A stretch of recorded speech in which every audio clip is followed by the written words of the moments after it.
네, 오늘 사도행전 9장 32절에서 43절의 말씀으로 예수님의 이름으로 예수님의 마음으로라는 제목으로 함께 말씀의 은혜를 나누기를 원합니다. 오늘은 흩어진 자리에서 세워지는 교회 사도행전 강의 10번째 시간입니다. 우리는 지난주 말씀을 통해서 우리는 청년 사울이 다메섹으로 가는 동안 예수님을 만나 회심하는 장면을 우리가 함께 보았습니다. 그 모습을 통해 예수님을 만난 사람의 모습이 어떠한가 그 모습을 우리가 함께 나누었습니다. 그리고 이후에 그 바울은 이제 즉시로 예수님을 전하는 사람이 되어졌어요. 그리고 스데반의 순교로 시작된 박해와 그리고 바울을 죽이려 하는 사람들은 점차 늘어나고 있는 상황이었습니다. 사울은 그 상황 속에서도 움츠러들지 않고 더욱더 적극적으로 그리스도를 담대하게 전하고 있는 모습을 성경을 통해 우리는 볼 수 있습니다. 교회는 그리고 이 사울을 다소라고 하는 지역으로 피신시키고 있는 장면이 또한 등장하고 있습니다. 이렇게 사울의 주변 상황이 급하게 돌아가고 있는 사이에 한편에서는 이 베드로를 중심으로 또 다른 일들이 진행되어져 가고 있는 것을 우리가 오늘 말씀을 통해서 볼 수 있는데요. 오늘 본문을 보면 베드로가 룻다에서 에니아라고 하는 한 병자를 낫게 하는 장면이 등장하고요. 또 이어서 욥바에서 다비다라고 하는 이 죽었던 여제자를 일으키는 이 장면이 사건이 기록되어져 있습니다. 오늘 이 장면들을 통해서 우리가 먼저 볼 수 있는 것은 하나님께서는 복음 전파를 위하여서 다양한 사람들을 사용하신다. 누구 한 사람에게만 복음 전파를 맡겨두신 것이 아니라 다양한 사람들, 많은 사람들을 하나님께서 사용하신다라는 것을 먼저는 우리에게 알게 해주는 것입니다. 그렇게 우리가 이 장면을 보면서 누가 지금 쓰임받고 있느냐 이것을 보기보다 그 뒤에서 일하고 계신 분이 누구이신가, 역사를 주관하시는 분, 복음을 뻗어져 나가게 하시는 분은 누구이신가, 거기에 우리는 먼저는 초점을 보고 성경을 보아야 한다라는 것입니다. 그리고 이어서 오늘 본문을 통해서 하나님께 쓰임받았던 사람들, 하나님께서 다양한 사람들을 사용하셨는데 그 사람들은 과연 어떤 마음으로 사역을 하였는가를 한번 나누어 보고자 합니다. 그래서 먼저 첫 번째로 우리는 예수님의 이름으로 우리는 주님의 일을 감당하며 우리의 삶을 살아나가야 한다라는 것입니다. 오늘 먼저 32절의 말씀을 보면 베드로가 사방으로 두루 다니다가 룻다에 사는 성도에게 내려갔다라고 이렇게 기록하고 있습니다.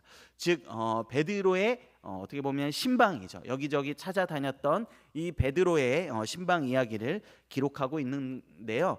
룻다는 예루살렘에서 북서쪽으로 약 한 40km 정도 떨어진 작은 마을입니다. 베드로는 지금 예루살렘의 지도자였습니다. 당시 베드로의 설교 한 번에 수천 명이 결신하고 병든 사람이 낫기도 하고 이 죽은 사람이 살아나기도 하는 정말 베드로 능력의 중심에 있던 이 베드로였습니다. 그러나 이 베드로는 오늘 그러한 자리가 있는 것이 아니라 이 조용한 마을, 주님의 손에 이끌려서 조용한 마을로 나아가고 있는 것을 우리가 볼 수 있습니다. 이곳에서 만난 영혼이 있는데요, 바로 애니아라는 이 중풍병자였습니다. 이 중풍병으로 누운 지 8년 되었다, 8패라라고 성경은 기록합니다. 당시의 의료 기술로서는 이 8년이라는 시간 동안 고치지 못했다라는 것은 낫기가 불가능한 상태였다라는 것을 우리가 볼 수 있는 것이죠. 그런데 이 낫기 불가능한 사람에게 오늘 베드로는 무엇이라고 말하고 있습니까? 오늘 34절의 말씀인데요, 한번 같이 읽어보기를 원합니다. 34절입니다. 시작.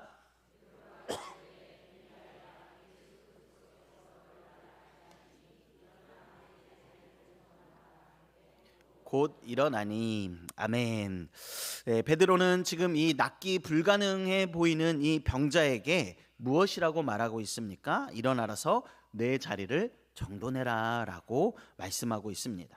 마치 어젯밤에 그저 잠자는 이 아들 깨우듯이 야 일어나서 자리 정리해 라고 지금 명령하고 있다라는 것입니다. 8년이나 무기력하게 지내야만 했던 그에게 일어나라고 할 뿐만이 아니라 그 침상을 정돈해라 라고까지 이야기하고 있는 것이죠. 베드로는 이렇게 담대하게 명령하고 있는 모습을 보여줍니다. 그렇다면 이렇게 베드로가 담대하게 명령할 수 있었던 근거는 무엇입니까? 그것은 바로 베드로는 예수 그리스도께서 그 일을 하심으로 이 고칠 수 없어 보이는 병이 낫게 될 것이다라는 주님의 능력을 믿었기 때문에 그런 것입니다. 그래서 그는 이렇게 말할 수 있었던 것입니다. 예수 그리스도께서 너를 낫게 하시니라고 지금 말씀하고 있는 것입니다. 8년이나 병상에 누워 있었던 애니야를 낫게 하는 것은 베드로가 아닙니다. 그를 고치는 것은 베드로가 아니라 바로 예수 그리스도이시다라는 것을 분명하게 하고 있다라는 것입니다. 그렇습니다. 이 사건의 진정한 주인공은 누구이십니까? 베드로가 아니라 바로 예수 그리스도, 그분께서 지금 일하고 계시다라는 것입니다. 주의 성령으로 일하고 계시다라는 것이죠. 그 사실은 결과로 드러납니다. 오늘 35절의 말씀 마지막에 보면 무엇이라고 하느냐? 주께로 돌아오니라 라고 이렇게 말씀하고 있습니다.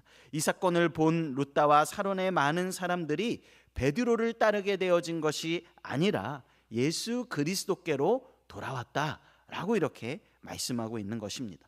베드로를 믿었다라고 이야기를 하는 것이 아니라 예수를 믿게 되었다라고 지금 말씀하고 있는 것입니다. 오늘 베드로는 자신의 힘과 능력, 자신의 이름이 아닌 오직 예수, 그 이름의 능력으로 사역을 감당하고 있다라는 것입니다. 오늘 베드로도 그러했고 앞선 본문에서 우리 바울 역시 사울이죠. 지금은 사울 역시 그러하였습니다. 9장 27절에서 29절의 말씀을 한번 같이 읽어보도록 하겠습니다. 27절부터 읽겠습니다. 시작.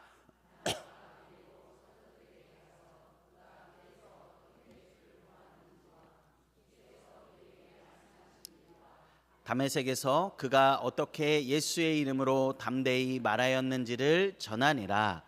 사울이 제자들과 함께 있어 예루살렘에 출입하며 또 주 예수의 이름으로 담대히 말하고 헬라파 유대인들과 함께 말하며 변론하니 그 사람들이 죽이려고 힘쓰거늘. 아멘. 여기서 두 번이나 이야기하고 있는 것은 무엇입니까? 주 예수의 이름으로, 예수의 이름으로. 이 예수님을 만난 우리 바울도 예수의 이름으로 무아라고 사역을 감당하고 있는 것을 우리가 볼 수 있는 것입니다. 바울은 박해 속에서도 담대히 말했습니다. 오늘 베드로도 누워있는 중풍병자를 보며 고칠 수 있을까 고민하지 않았습니다. 오직 예수님의 이름으로, 예수님의 이름에 의지하여 담대히 예수 그리스도께서 너를 낫게 하시니 일어나 내 자리를 정돈하라 라고 명령하고 있다라는 것입니다. 그렇다면 예수 이름으로 한다는 것은 무엇일까요? 첫 번째는 사역의 주체가 누구인가를 보여주는 것입니다. 그 능력의 출처가 어디인가를 보여주는 것입니다. 내 힘이 아니라 주님의 능력으로 감당함을 나도 깨닫고, 그리고 함께하는 이들도 그것을 깨닫게 되어지는 그것을 말하고 있는 것입니다. 즉 이 일을 이루어가고 계시는 분이 누구이신가를 지금 분명히 하고 있다라는 것입니다. 그분이 하실 것이기에 우리는 그분 안에 좌절할 것도 낙심할 것도 없이 우리는 그분이 하실 것이기에 담대하게 그분을 증거하며 그분의 사역들을 우리가 감당하며 나아갈 수 있다라는 것입니다. 그리고 그분이 하신 일이기에 궁극적으로 찬양받아야 할 분, 영광받아야 할 분은 바로 주님이심을 분명하게 하고 있는 것이 바로 예수님의 이름으로 한다라는 것의 의미인 것입니다. 또 예수님의 이름으로 한다라는 것은 무엇입니까? 예수님의 이름으로 한다라는 것은 우리가 예수 그리스도의 대사로 살아간다라는 의미를 담고 있습니다. 그것은 무엇입니까? 자신의 뜻으로 살아가는 것이 아니라 우리의 예수의 이름으로 한다는 것은 그분의 뜻대로 우리가 그 주님의 뜻을 위하여 살아가고 사역한다라는 것을 의미합니다. 대사는 무엇입니까? 대신하는 자입니다. 예수 그리스도를 믿는 자들은 어떤 사람이냐? 자기 이름으로 사는 사람이 아니라 그리스도의 이름으로 살아가는 자들이 바로 우리 믿는 자들인 것입니다. 이제 나는 죽고 예수의 이름으로 예수의 능력으로 살아가는 자들이 바로 우리 믿는 자들이다라는 사실인 것입니다. 그렇기에 우리의 말도 예수님을 대신해서, 우리의 행동도 예수님을 대신해서, 우리의 삶의 태도도 예수님을 대신해서 이 살아가는 자들의, 즉 작은 예수로서의 삶을 우리가 살아가야 한다라는 것입니다. 그렇게 대사는 자기 이미지 관리보다도 보낸 분의 뜻이 우선인 것입니다. 내가 얼마나 대접받고 내가 얼마나 높임받고 내가 얼마나 인정받느냐가 중요한 것이 아니라 보낸 분의 뜻이 우선인 것이고 나는 그저 보냄받은 자로서의 삶을 살아간다라고 고백하는 것이 바로 대사로서의 삶이라는 것입니다. 그리고 마지막으로 예수님의 이름으로 한다라는 것은 무엇을 의미하느냐? 주님이 살아계셔서 우리와 함께 하심을 보여주는 것이 바로 예수님의 이름으로 한다라는 것을 보여주는 것입니다. 주님께서 지금 살아계셔서 바로 우리와 함께하고 계십니다. 이것을 보여주는 것이 주님의 이름으로 하는 것입니다. 예수님은 일어나라 라고 생전에 명령하셨었습니다. 사역하실 때, 이 땅에 계실 때 일어나라고 명령하셨습니다. 베드로는 예수 그리스도께서 너를 낫게 하시니 일어나라 라고 이렇게 고백하고 있는 것입니다. 예수님은 달리다 쿰 하였습니다. 오늘 이어지는 본문에 이 다비다야 일어나야 라는 말은 무엇입니까? 원문으로 보면 다비다 쿰인 것입니다. 예수님은 달리다 쿰 하셨고 이 베드로는 다비다 쿰 하여 지금 일으켜 세워주고 있는 것을 보여주는 것입니다. 즉 예수님은 지금 승천하셨지만 베드로는 그 예수님의 사역을 함께 이어가며 주님이 지금도 승천하고 떠나신 분이 아니시라 오늘 우리와 함께하고 있는 분이십니다. 예수님의 부재를 설명하는 것이 아니라 예수님은 지금도 살아계셔서 우리와 함께하시고 지금도 역사하시는 분이시라는 것을 우리는 베드로는 지금 보여주고 있는 것이다라는 것입니다. 그렇습니다. 그분의 이름으로 한다라는 것은 그분이 지금도 우리와 함께하고 계시며 우리의 주님의 손과 발되어 헌신하는 많은 섬김의 손길을 통해서 우리 가운데 지금도 살아 역사하고 계심을 우리는 보여준다라는 것입니다. 그러므로 우리 사랑하는 성도님들, 정말 우리가 예수님의 이름으로 과연 살아가고 있는가? 예수님의 이름으로 사역하고 있는가? 우리가 다시금 돌아보는 이 시간 되시기를 간절히 축복합니다. 우리가 신앙생활을 하다 보면 점점 이상한 일이 생기곤 합니다. 처음에는 예수님의 이름으로 아무것도 없어서 그냥 주님께 맡겨드립니다 라고 이렇게 우리가 살아가는데 신앙생활의 연차가 지나가고 세월이 지나가다 보면 어느샌가 나의 경험이 들어오고 나의 지식이 들어오고 나의 헌신이 중심에 오르기 시작할 때가 있는 것을 우리가 종종 발견할 수 있습니다. 기도가 능숙해질수록 기도의 주어가 슬그머니 하나님에서 나로 바뀔 때가 있는 것이 우리의 모습이 될 때가 있다라는 것입니다. 하나님, 제가 이렇게 기도하고 있는데 안 들어주십니까? 내가 이렇게 헌신하고 충성하고 내가 이렇게 말씀을 열심히 묵상하고 있는데 하나님 안 들어주십니까? 라고 주인이 하나님이 되시는 것이 아니라 주어가 나로 바뀌어지는 모습을 우리가 볼 수 있다라는 것입니다. 믿음이 없어서가 아닙니다. 주어가 바뀌어진 것이고 주인이 바뀌어진 모습이라는 것입니다.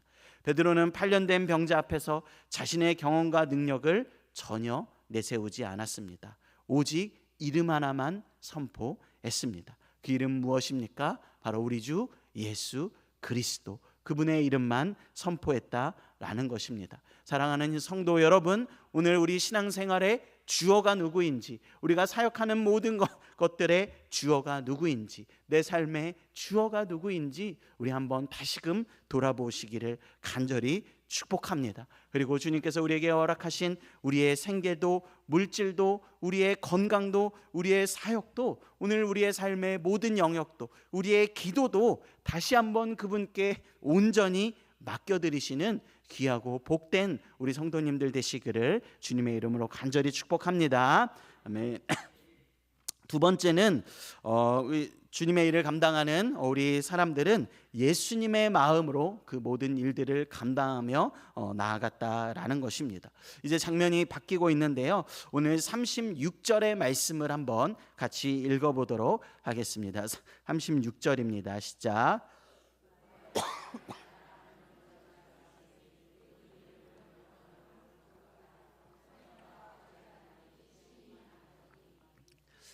아멘.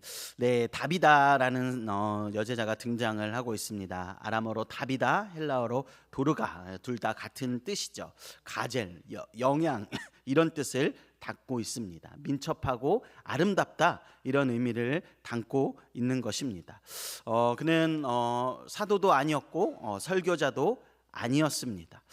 그러나 성경은 그를 이렇게 기록합니다. 선행과 구제하는 일이 심히 많으니라고 이렇게 기록하고 있습니다. 그런 그가 갑자기 병들어 죽었습니다. 이 욥바 공동체에 큰 충격이 되어졌습니다. 그래서 이 공동체가 베드로가 가까이 있다라는 소식을 듣고 베드로에게 즉시 사람을 보냅니다. 지체 말고 와달라고 간청을 하죠. 이것은 단순한 슬픔이 아니라 이 공동체 전체가 그녀의 부재를 느끼고 감당할 수 없어서 이 베드로를 부르고 있는 모습을 우리가 볼 수 있는 것입니다. 그리고 오늘 39절의 말씀인데요. 39절의 말씀 한번 같이 읽어보도록 하겠습니다. 읽습니다. 시작. 서서 울며 그들과 함께 있을 때에 지은 속옷과 겉옷을 다 내보이거늘. 네, 과부들은 이 다비다의 다른 것을 증언하지 않았습니다. 그녀의 지도력이라든가 다른 잘하는 것들을 말하지 않았습니다. 그녀가 손수 만들어주고 입혀진 옷을 들고 보여주며 울었다라는 것입니다. 이것이 어쩌면 다비다의 신앙 고백이었던 것입니다. 말로 한 신앙이 아니라 그의 섬김을 통해서, 그의 손을 통해서 증명된 신앙이었습니다. 당시 과부들은 어떠한 사람들이었습니까? 사회적으로 가장 약자에 속했던 게 바로 과부였던 것입니다. 가족이나 친지에게 의지할 수밖에 없는 처지가 바로 이 과부들이었습니다. 다비다는 그런 과부들을 외면하지 아니하고 손수 옷을 지어서, 겉옷과 속옷을 지어서 입혀 주었던 사람이었습니다. 그것이 바로 예수님의 마음이 그녀에게 부어져서 예수님의 마음으로 그녀의 손을 통해서 흘러나온 것이 바로 그녀의 섬김의 손길이었다라는 것입니다. 하나님의 나라의 법칙이 그렇습니다. 하나님은 누군가를 차별하거나 편애하지 않습니다. 다비다도 하나님께서는 바울이나 베드로와 동일하게 왕 대신 예수님께 아주 소중한 사람으로서 귀하게 쓰임받았던 사람인 것입니다. 뭔가 설교를 유창하게 잘하고 능력이 있어서 많은 사람들을 살려내고 하는 일을 감당하지는 못했더라도 예수님의 마음을 가지고 자신이 할 수 있는 일을 가지고 주님이 보내신 자리에서 주님의 마음을 흘려보내는 자로 귀하게 쓰임받았고, 그런 다비다를 주님도 귀하게 보셨으며 그래서 성경에 기록해 주시고, 또한 함께하는 수많은 이들이 이 다비다의 죽음으로 말미암아 함께 슬퍼하고 눈물 흘리고 있는 모습을 우리가 볼 수 있다라는 것입니다. 다비다는 자신의 재봉 기술을 주님께 바쳤습니다. 모세가 애굽의 속박으로 이스라엘을 해방하는 자신의 소임에 대해 이 회의를 갖게 되었을 때 하나님께서는 모세에게 네 손에 지금 있는 게 뭐냐라고 이렇게 질문하셨습니다. 모세는 그것이 지팡이입니다라고 대답했습니다. 이렇듯 이 다비다에게도 만약에 주님께서 네가 할 수 있는 것이 무엇이냐라고 했을 때 주님, 바늘입니다. 이 작은 바늘 하나 가지고 있습니다 라고 대답했을 것입니다. 그리고 주님께서 주님의 마음을 다비다에게 부어주셔서 그 작은 바늘이지만 자기가 할 수 있는 자리에서 최선의 섬김을 주님의 마음을 가지고 흘려보낼 수가 있었다라는 것입니다. 오늘 주님께서도 우리에게 묻고 있는 줄을 믿습니다. 오늘 네 손에 들려있는 것이 무엇이냐? 그것이 작은 것이라도 네가 할 수 있는 것이 무엇이냐? 너의 삶의 자리가 어디냐라고 주님은 묻고 계신 것입니다. 그 부름 앞에 우리는 그 일을 어떻게 감당하고 있는가 우리는 한번 돌아보아야 할 것입니다. 주님의 마음으로 그 주님께서 내 손에 주신 것들을 가지고 주님의 마음을 흘려보내는 삶을 살아가고 있는가? 주님의 마음으로 이 모든 것들을 우리가 감당하고 있는가? 우리는 이것을 한번 돌아보아야 한다라는 것입니다. 우리가 사역을 하다 보면, 교회에서 또 헌신을 하다 보면 때로는 우리가 시험에 듭니다. 내가 이렇게 열심히 했는데, 내가 부지런히 예배의 자리를 지키고 수많은 섬김을 했는데 누구도 알아주지 않는 것 같습니다 라고 우리가 고백할 때가 있습니다. 그러나 우리는 한번 돌아보기를 원합니다. 과연 정말 우리가 예수 그리스도의 이름을 위해서 예수 그리스도의 마음을 가지고 그 사역을 감당했는가? 낮은 자리로 찾아가셨던 그 주님의 마음을 가지고 누가 보든 보이지 않든 내게 주신 삶의 자리에서 주님의 마음으로 과연 내가 삶을 감당하고 있었고 사역을 감당하고 있었는가? 우리는 돌아보아야 한다라는 것입니다. 그러한 마음이 올라올 때 다시 한번 우리의 사역의 동기와 우리의 마음을 다시 한번 점검해 보시는 우리 귀하고 복된 우리 모든 성도님들 되시기를 주님의 이름으로 축복합니다. 세 번째입니다. 그렇다면 이 주님의 이름과 마음이 으로 우리가 함께 사역할 때 어떻게 되어지냐? 하나님의 나라가 확장되어진다라는 것입니다. 오늘 이 두 사역의 이 결과를 우리 함께 보기를 원하는데요. 먼저 35절의 말씀입니다. 35절의 말씀을 한번 같이 읽도록 하겠습니다. 시작.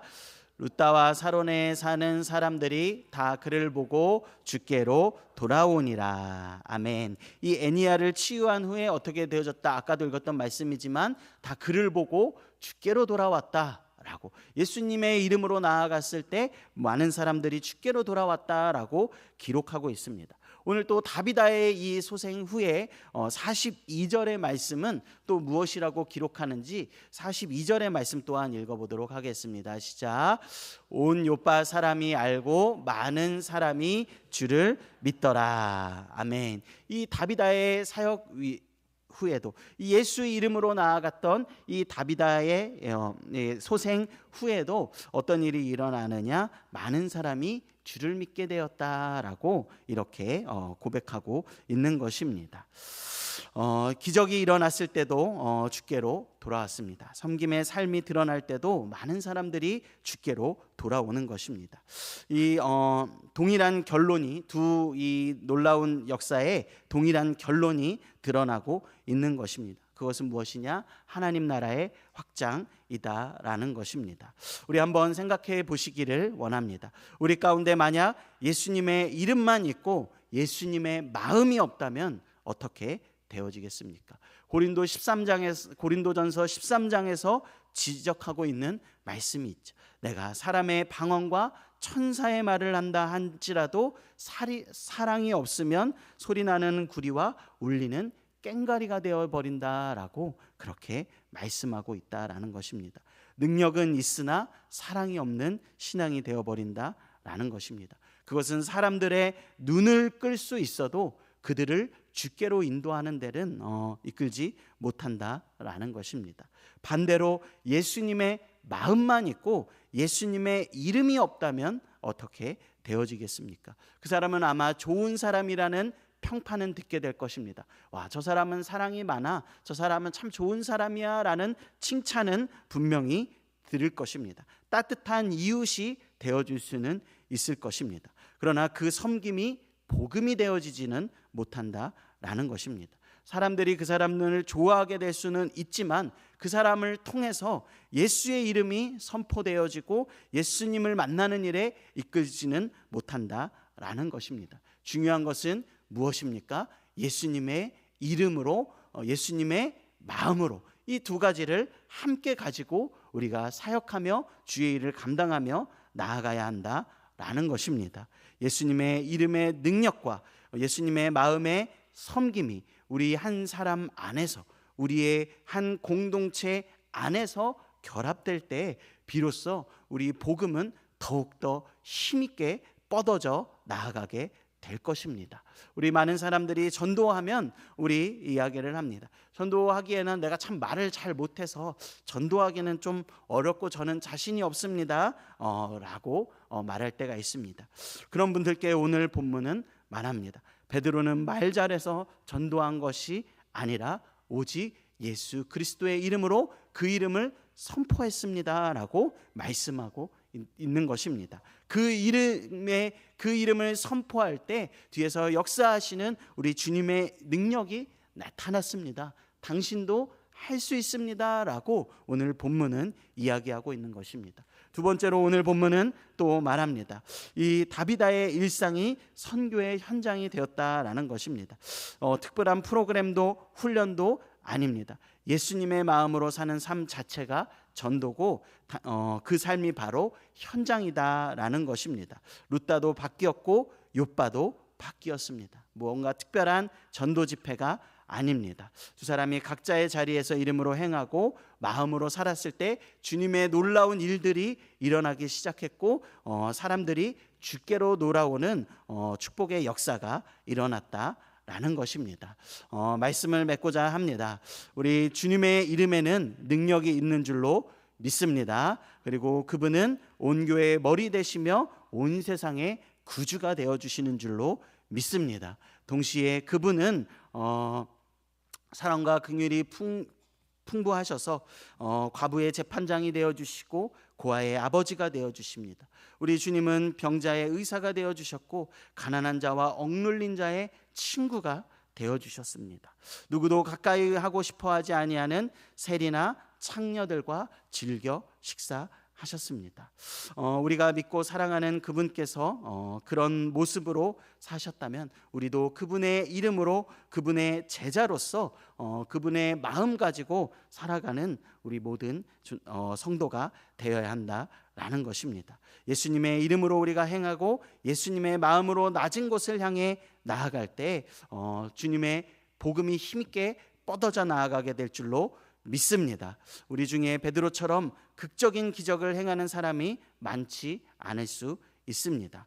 그러나 우리는 주님 보내신 자리에서 조용히 이름 없이 예수님의 마음으로 한 사람 한 사람 섬기는 일은 우리 모두 감당할 수 있는 것입니다. 그리고 그 자리에서 내 이름을 지우고 오직 예수 이름만 선포하며 나아가는 일은 오늘 지금 우리가 시작할 수 있는 것입니다. 그것을 우리가 예수님의 이름으로 예수님의 마음으로 우리가 함께 나아갈 때 우리의 삶이 바로 복음의 현장이 되게 하실 줄로 믿습니다. 그 공동체가 서 있는 지역이 바로 능력의 역사가 나타나는 그 지역이 되게 하실 줄로 믿습니다. 오늘 기도하시며 두 가지를 결단하시기를 간절히 소망합니다. 주님, 나는 예수님의 이름으로 나아가겠습니다. 주님, 나는 예수님의 마음으로 섬기겠습니다. 오늘 이렇게 고백하시며 나아갈 때 우리 사랑하는 성도님들의 삶 가운데 우리 송원교회 가운데 우리 놀라운 주님의 은혜 역사가 일어나게 하실 줄로 믿습니다.